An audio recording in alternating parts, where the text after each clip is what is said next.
Do we want to get rocked? What's up, everybody? It's Coach Dave, and I lift. Coach Carol, I also lift. Welcome to the She Lifts. He Lift podcast, and tonight we are talking about some half truths in our fitness journey, some things that you will hear along the way that the most people, a lot of people, myself included, I have said these things. And even we talked about the fitness influencers a few episodes back and how there are good ones and there are bad ones. Even the good ones will say these things, and their intentions are right, but I feel like a lot of times it's only half the story. Yeah. If that makes sense. They're not exactly lying to you, but they're not exactly getting right. it all right. But I'm gonna say even you and I do it too. Oh, yeah. And it's not that we're lying to, but I just want to explain sort of what we mean when we say these things, and we're gonna start with what I consider the biggest one. So A calorie is a calorie, Dave. A A calorie is a calorie, isn't it? Yes, it is. And I'm going to say this, and I'm going to make this analogy. I heard this analogy recently, and I'm going to actually give credit where credit is due. He verbalized it a little different because I can't remember his exact analogy, but this was sort of my spin on it. Calorie is a unit of measure. So a calorie is a calorie, just like a foot is a foot. Okay, a foot is 12 inches. An inch is an inch. A foot is a foot. A calorie is a calorie because it's a unit of measure. It is not necessarily a unit or to describe something's quality. However, you can't see the floor that we're here, but it's a hardwood laminate floor. And if I took my shoes off and walked 6 feet across this floor, it barefooted versus walking 6 feet barefooted across a bed of broken glass. Trust me, it's not the same It's 6 not feet. the same 6 feet. Right. That's a good example. And I think that's when we come to calories. I think that needs to say it. We say calories in, calories out, which you could also put in as the same half truth in this one. Yeah. And it's scientifically, yes, it is possible. If you eat a diet of, pick a number, 1,200 calories, and you're burning off 1,700 or 2,000 a day, right, and you're eating nothing but a Big Mac and some Oreos, and that's all you're eating, will you lose weight? Yep, you'll lose weight. But again, here's where the half truth part comes in for me. Okay, so in kind of doing the research for this, it almost has to me like commercial underpinnings. Like we've been sold on the idea that we can eat, like you said, whatever we want, and a favorable health or fitness result will transpire because of that. And as long as we stay within this predetermined calorie count. Mm-hmm. And the idea is which is usually, according to most research that I've ever done, is about 500 is a calorie deficit of about 500 calories per day. It's a healthy, depending on correct. And the 500 calories obviously depends on your caloric needs and intake and right. So the reason I say commercial underpinnings is because this idea is the driver behind dietary creations like diet soda and low calorie cookies and fat free ice cream, like all the things that have been introduced into the market in years gone by that are like, oh, you can do all these things and still get the desired result. So, but my thing is this: a calorie from chicken breast is a completely different effect on our bodies than a calorie from a Snickers bar or your favorite Oreos, right? A calorie from yogurt has a different effect on our body than a calorie from an avocado. You get the picture, right? And even and you're right, and even in that example where you're comparing two things that are relatively healthy, yogurt and avocado. Yeah. But they have a different effect on our body, and they actually, like, I don't want to go into it. They have a different hormonal effect on our body. So it follows that it's not excess calories that necessarily make us fat, but a preponderance of storage resulting from repeated unchecked rises in blood sugar. That's what makes us store body fat. So the source of the calorie is profoundly important in determining your body composition. And that's where I'm kind of going with this. A lot of people and that's where I find this is such a big half truth a lot of the time, is because when people say I'm watching my calories, I'm trying to lose weight, what we really mean is we are trying to improve our health. Right. Yes, 90% of the time, losing weight will improve your health, especially in today's society. But hold on. Now, I've trained some people that have been trying to get healthier, but if you look at them, especially if you look at them visually, they don't look like they need to lose weight. They're not in the traditional sense. And again, not fat shaming anybody, not shaming anybody for their body composition, but what a typical person you would look at and go, that person needs to lose weight. They don't look like that. Right. But they still want to improve their health. And I've known people, and I'm sure you have, that eat, I'm going to say that eat like shit. And they're not, at least not visually overweight. Agreed. Agreed. Come on, you have that friend that literally eats fast food every day, or eats a candy bar, or a Ben and Jerry's, or there's pick people, your poison. Right, there's literally, people I've known that have done that. Then eat that shit every day, and So I don't think we can ignore. I hate the word calorie counting. I don't think we can ignore calories completely, like altogether, but learning to balance your macronutrient intake is where it's at. I mean, that's where consuming protein, fat, and carbohydrates at every meal. And I know you do a little bit different, but I usually coach for the average person. If you do that at every meal and snack, it just helps the way your body is absorbing those foods. It's about how I do it. Right, but if you know, some people at night, like if you avoid carbs at a certain time during the day or whatever, okay, right. So, but if you get the 3 macros at every meal, every snack, and you aim for consistent protein consumption, eat a low glycemic index for carbohydrates like fibers, fruits, vegetables, leafy greens, then it's better than this whole calorie counting thing. I mean, well, and this goes back, it's just not. It's a half truth. This goes back to what I said before. Yeah. About what are we here for? Right. Are we here to improve our health? Or are we here to lose weight? If you're here to lose weight, yes, calories in, calories out is the ultimate end all be all. You can't change the law of thermodynamics. Right.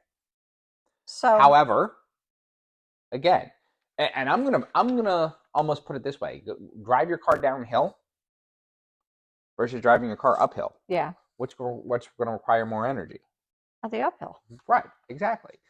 And the same thing goes with the type of gas that you put in your car. You're not going to put if you are again, even from a healthy standpoint, if I ate something like I talk about it a lot of time, I eat the quote unquote low carb tortillas, the high fiber, which really are high fiber tortillas. Right. That's exactly right. All the time. And the reason I do that is because I can then save my calories and it sort of cancels out some carbs. Blah, blah, blah, blah. There's a whole lot of reasons I do it that I really don't want to get into the science behind. But sure. But I eat that versus the regular carb. There are people out there that probably take their nutrition a step further than mine. That would, if they ate that same thing, which puts me in a calorie deficit, would A, put them in a calorie surplus, and B, probably drag them down a little bit. They're not putting in as clean a fuel as I would. Okay. Yep. My bodybuilder friend Matt, he eats when he's coming off of a competition prep. Yeah. And he goes back to sort of quote unquote eating normally. When I do it after jiu-jitsu, going back. That is, I'm still in a calorie deficit. Yeah, I'm still eating healthy, but now I'm throwing things back in there that I haven't been eating. It changes a little bit. It drags me down. Yeah, understood.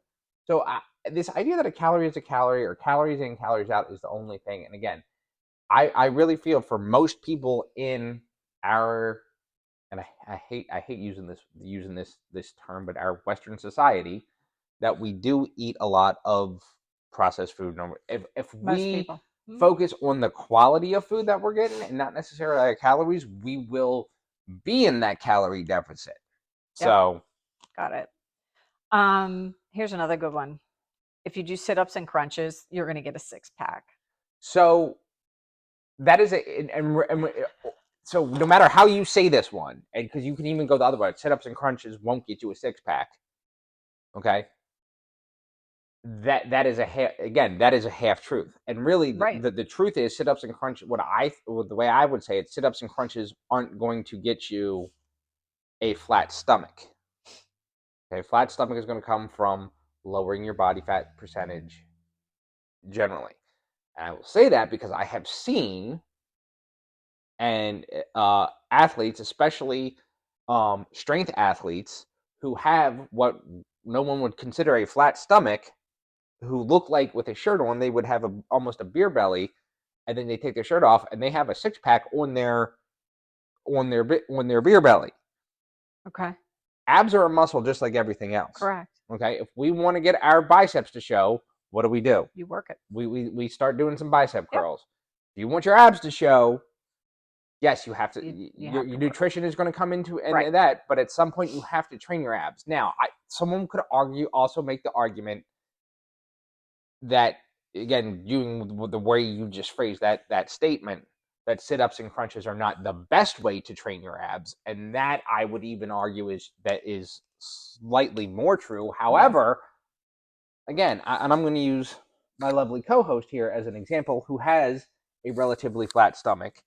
If she did some sit-ups and crunches, you might be able to see your abs. Not saying that you don't, because we never really work out together, but you know what I'm saying. I do train abs, and I'm sure you do. And I'm not saying you don't, but I'm saying if you didn't work out at all and were built like you, and you started doing it, you could probably see your abs in a month or two. Yeah, at least a little bit. Because that's the way my body is made. I mean, my body is made that way. Just like, again, it's kind of all. I don't know. That's why I get into it's not a one size fits all. Nothing is one size fits all, and I really truly believe that. I'm going to go off on a tangent because this one really makes me kind of, I don't know, slightly upset. Go ahead. You should avoid gluten because it causes inflation. I get this stuff with extra gluten. You get food with extra gluten added. Okay, so I'm joking. I don't. Causing inflammation and obesity. I want to talk about that a little bit. Gluten is a natural part of some foods, primarily found in wheat, barley, and rye. It is not a mysterious chemical that is added to foods. It's not anything new, right? It's just part of the process. And despite having existed for thousands of years, more people believe that they have a gluten intolerance or have been diagnosed with celiac. Now, celiac's legit disease. You cannot eat gluten, right? Even in minute amounts. And I get that. But the people that believe they have a gluten intolerance and actually don't, that's where I kind of get into that. So is gluten unhealthy? Gluten isn't unhealthy. I don't think so. Here's the next thing. I'm probably going to get really a lot of feedback for this, but yeah. You probably are. Yeah. But I'm going to say this: there's a lot of gluten-free foods that I eat that aren't. So hold on, but I don't necessarily get them because they are gluten-free. Okay. I get them because they generally they are higher fiber. I just talked about my high fiber breads and tortillas are always labeled as gluten free. I recently discovered, by the way, that there is such a thing as gluten free steak sauce. Yeah, you would be. I'm not steak sauce. Worcestershire sauce. Yes. Worcestershire. That stuff. Worcestershire, whatever it is. It's gluten is found in things where you don't necessarily think it would be, which is why for celiacs it's important that they literally know everything on the label. I don't think it's unhealthy. I think for some people, obviously it is. The problem isn't that we eat it. The problem is that a lot of the foods that contain it are the refined grains, which are not the grains that you want. Eat the whole grains. Don't eat the refined stuff. And then that gets into the highly processed foods, right? A diet high in highly processed foods is linked to inflammation with a ton of other health problems, including obesity. So you could consume up to 6 servings a day of whole grains and actually decrease abdominal obesity. And that's been tested in studies. So think about that. 6 servings of whole grains a day is a lot for most people. That's a lot for me, and I eat a ton. Now, I didn't dive deep into that study. I would like to, but let's talk about whole grains, 100% whole wheat or whole grain breads, pastas, oatmeals, quinoa, even corn and popcorn, which corn does not contain gluten, and neither does popcorn, but they're whole grains. So I don't think it's not the kind with the movie theater butter on it. No, not that popcorn. But so it's, in my mind, it's really not the gluten of the wheat itself. Gluten-free products sometimes are higher in calories and sugar and lower in other vitamins and stuff too. So you got to watch the trade-off. Like that goes back to something, and I remember we've talked about on this show. I believe it was with Laura. Her and I talked about it. Is gluten-free is one of sort of those quote unquote trigger words. Gluten-free, sugar-free. It's a buzzword. Fat-free, vegetarian, vegan, GMO, non-GMO. Non-GMO. Yeah. I mean, there's a ton of things. That we automatically see that word and we think healthy, and it's not. Like not necessarily. Like yep. You know, vegan. Like if you look at it, you know, there are vegan cookies out there that don't contain eggs, but guess what is but contain a shit ton of sugar. Right. Right. Like, sugar is by definition vegetarian. Like it comes from a plant. All right, you did a perfect segue. You realize that we're jumping around. We always have notes, but now we're just literally jumping around. So another half truth: vegetarian diets, or even for that matter, let's throw vegan in there too, are more healthful than other diets. So could they be in certain cases? Again, so I think a lot of it depends on your stomach, your digestion. The best nutrition program is the one you're going to stick with. For me, if you told me I couldn't eat meat anymore, I would jump off. I'd be like, nope, okay. I'm just going to be fat for the rest of my life. Like, and I would be okay with that because I don't want to eat.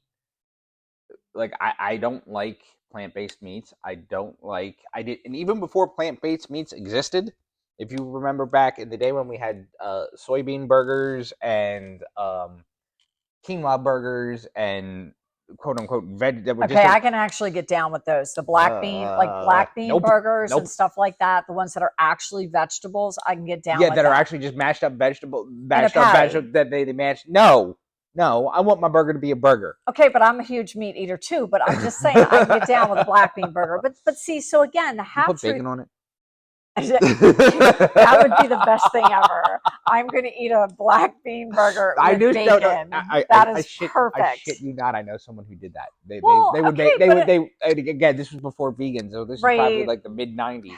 They would get a vegetarian burger and then put cheese and bacon on it. Okay, so but you're still getting a serving of vegetables. Right. Okay, so to me, it's all like how you actually define vegetarian and what the other quote unquote other diets are that you're comparing it to. In general, studies do show that vegetarians tend to be more lean than non-vegetarians, okay, and have lower rates of diabetes and heart disease.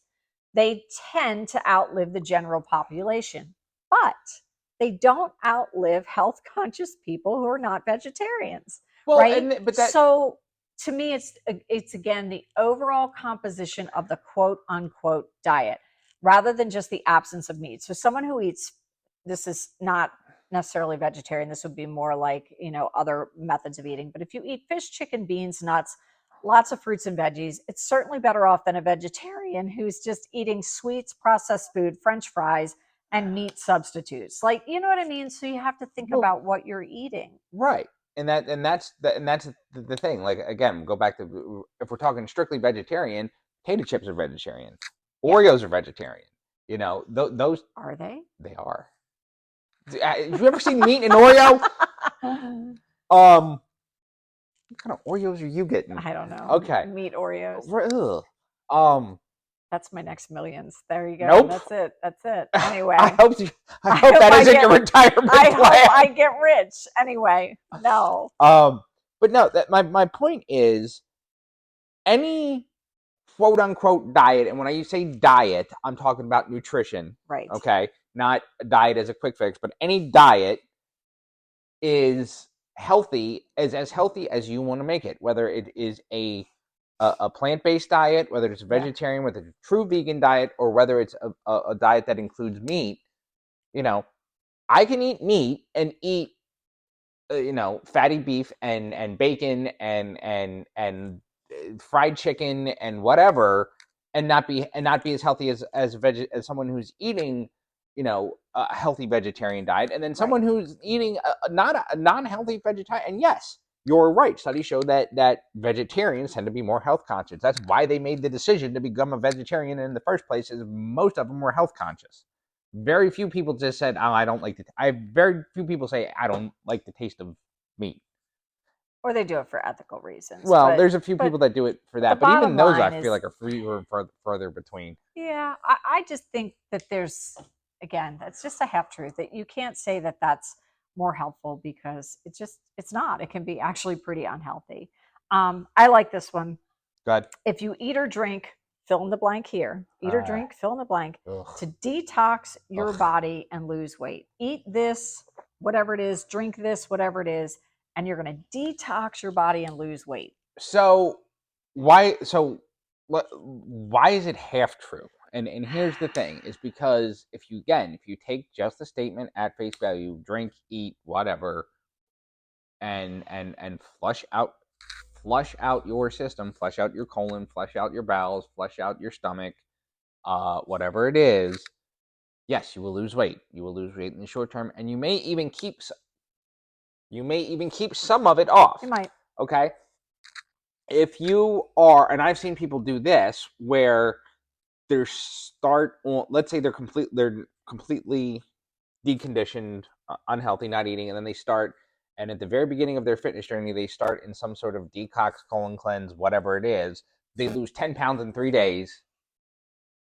They may, but then after those 3 days, they go into a healthier nutrition. Okay. Yeah, they're going to gain some weight back right away, but they're going to gain less weight back. Understood. So here's the deal for me, right? If you're used to eating a diet that is low in fruits and vegetables, and you suddenly start to eat or drink, like if you start juicing, not that kind of juicing. Okay. Wait, what? If you start juicing, kids, don't do this at home. If you start juicing your fruits and vegetables, like you go from eating a standard Western diet, an American diet, which is high in processed food and junk, and suddenly you start juicing, well, yeah, your colon is going to respond to that in certain ways. And you might see, you're going to see some improvements in your energy level, your bowel function, right? Like your skin, because you were eating crap. So it's not like it's a magic thing and I don't even suggest doing that, because then you get rid of the fiber, which is the best part of fruits and vegetables. But anyway, that's a whole other story. I definitely don't suggest juicing. But the same applies to people who don't drink a lot of water, and suddenly you start drinking a lot of water. Water is not like this magic substance. It's just like your body needs it, and you don't drink enough, and suddenly you drink what your body needs, and you get all these great health effects. Well, so yes and no. But even people who drink, like I on a normal quote unquote normal, my water bottle.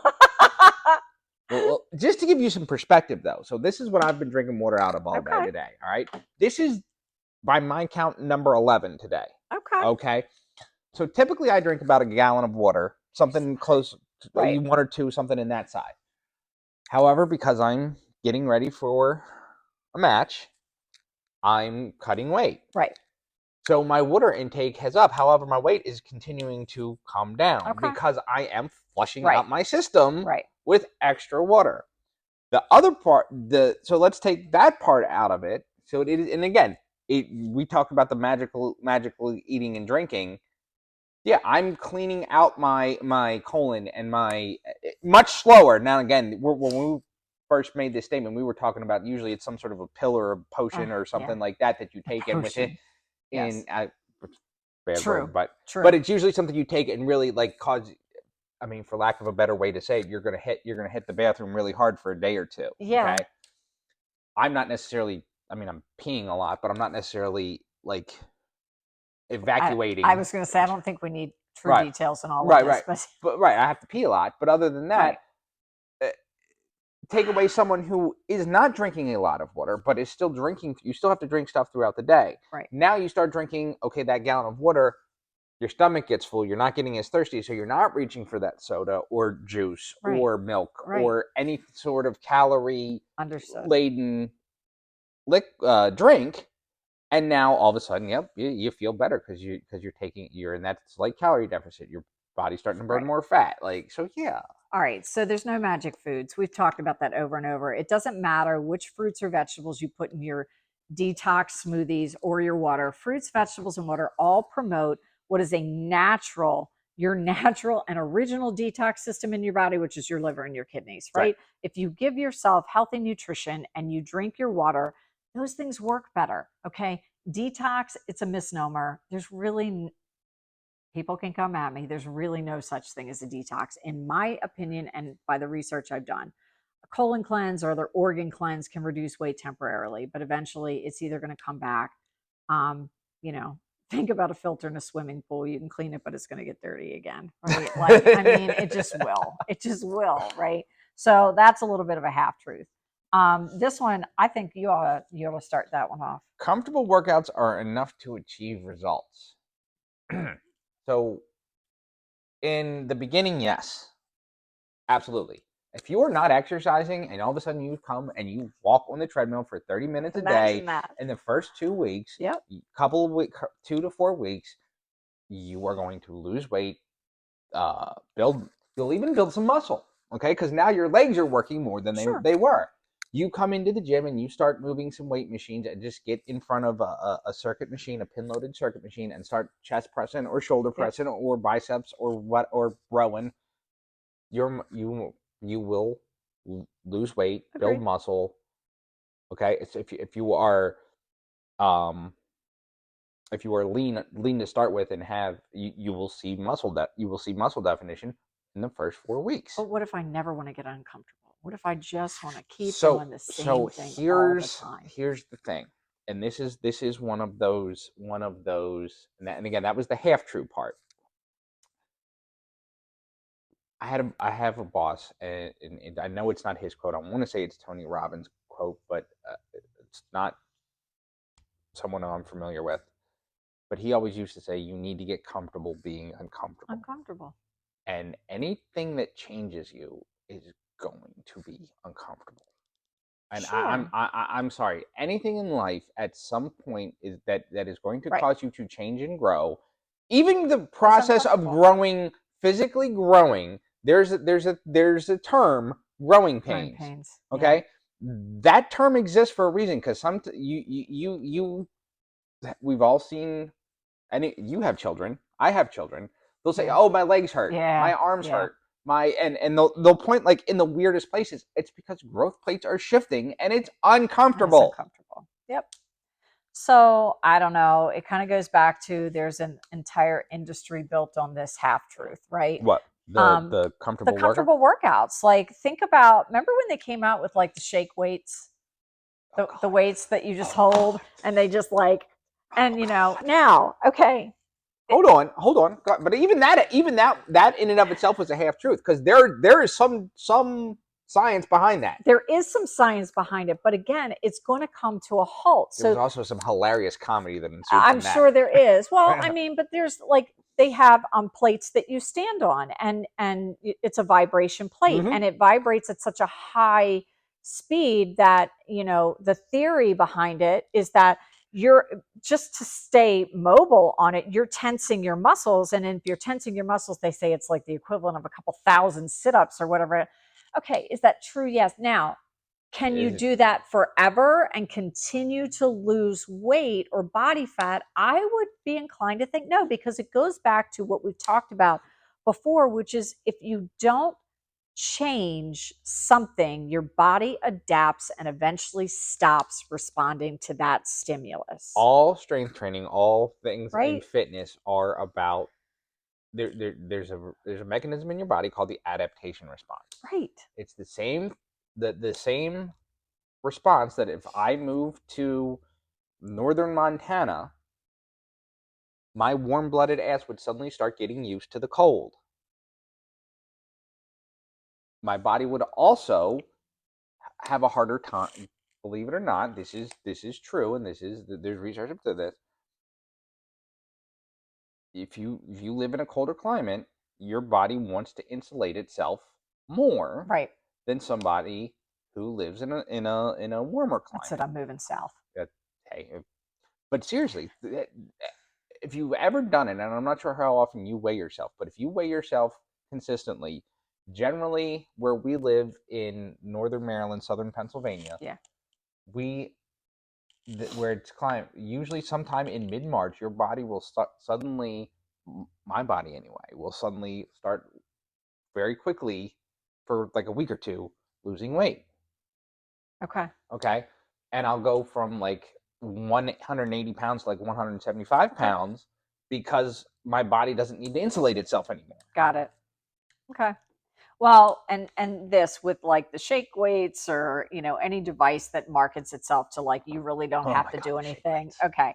But again, and we've talked about the hula hoop thing, it's better than nothing. So if you're doing nothing and all you want to do is hold a shake weight to get started, okay.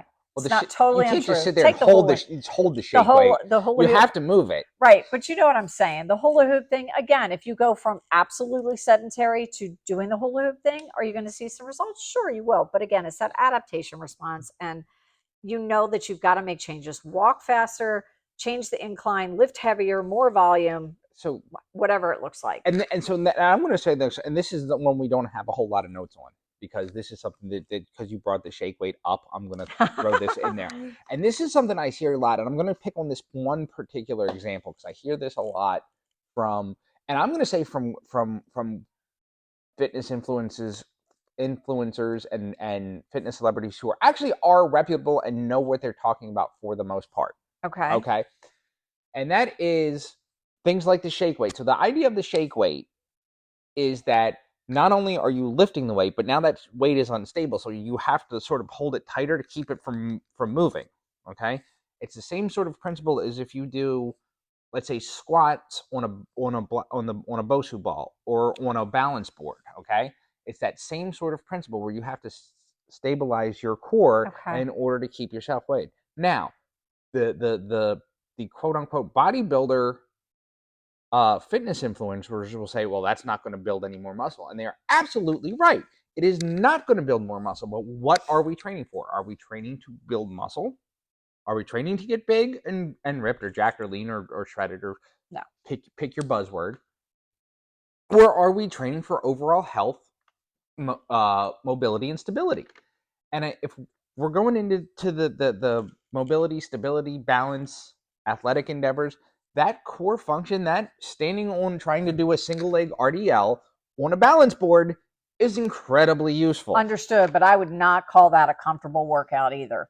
That was the tagline of the Half Truth. Like, if you got me on a Bosu ball, let me tell you, I'm really uncomfortable because I got to be able to stay upright. I understand that. I sort of transitioned there, but I'm saying when people say it's sort of what made me think of that was your analogy about the hula hoop, and the people say, oh, the hula hoop doesn't do anything. Well, everything in fitness, let me rephrase that, 95% of things in fitness are effective for something, some part of your fitness training. And I feel like this is going to be a good place to end this. Even for a time. Yep. Everything is, oh no, there's one more I really want to get into before I wrap this up. But everything is effective for a purpose or for a time. Yep. And there is a point in everybody's training, and again, so goals dependent or whatever, where there's a place for it. They always say there's a time and place for everything. Well, there's in your training is the same way.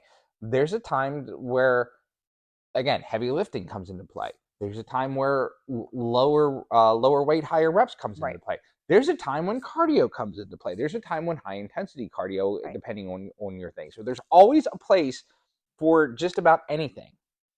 One more I really want to talk about. What's your last this one? really want to get. Oh, this is something that makes my blood boil. Oh, is when people say toned is a made-up word. You ever heard that? Them say toned is a made-up word? I don't know that I've ever heard. I hear this a lot. Toned is a made-up word, and it was specifically I'll hear it from female trainers. I will hear it, and I will hear this from trainers a lot. Toned is a made-up word that was used to market to women, and that's true. But we say it like it's this completely non-existent concept. It is a concept that usually describes what most women, especially when I was younger, would describe as their ideal body shape. Sort of a slim, not super muscular, not having a lot of muscle separation or definition, but a slim figure that still looked in shape and healthy. Okay. Without carrying a whole lot of body fat on it. Okay. Guess what else is a made-up word? Jacked, shredded, ripped. All these ones that we use to market to men that no one seems to ever have a problem with that describe, again, if I say jacked, generally you think of someone who's got big arms, big shoulders, big chest. If I say shredded, you think of someone who has a lot of muscle definition and separation. Yeah. If I say, cut, that means you generally someone who has some degree of muscle definition, but not, not completely 5% body fat lean. Okay. So everything when we use words like toned or shredded or cut or diced, everything in that is made up, and it's something that we as an industry, we as fitness, we as a community, not even as an industry, as a community, as a fitness community, have sort of adapted to make our point. Okay.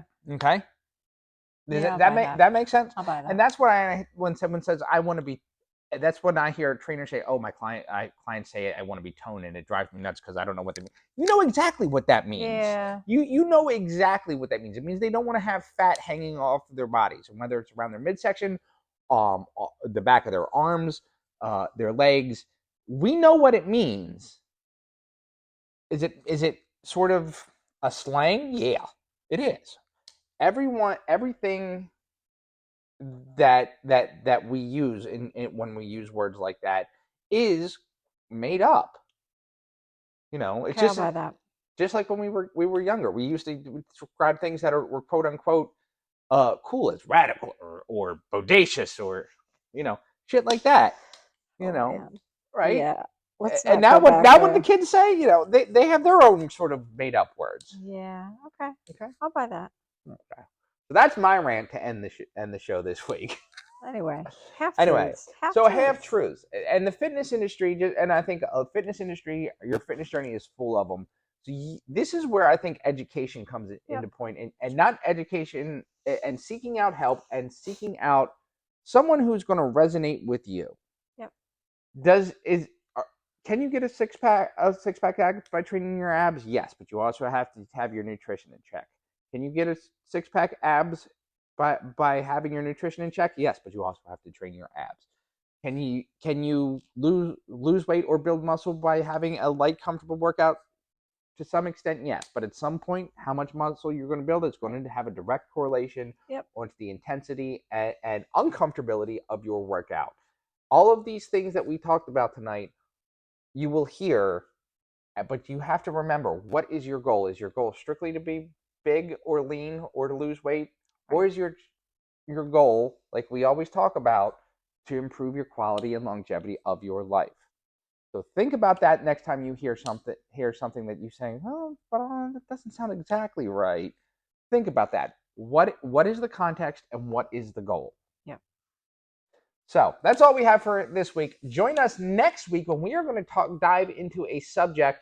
Hopefully we're going to have a guest on here that I am working on getting. So I'll save that for next week. But we're going to dive into a topic that's sort of a newer section of the fitness industry, and that is wellness. Okay. Wellness is something that I have actually gotten. Is a little bit of a.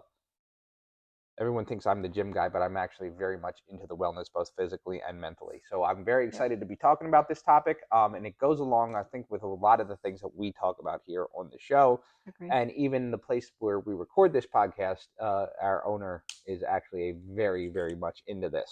Yep. So join us next week when we're talking about our wellness. Check out Carol at Love Yourself Health Coaching on Instagram and Facebook. Check me out at Rockstar Fitness on Facebook, DWebster023 on Instagram, and follow Coach Dave's Country Kitchen on YouTube. Follow the show on Instagram and YouTube. And until next week,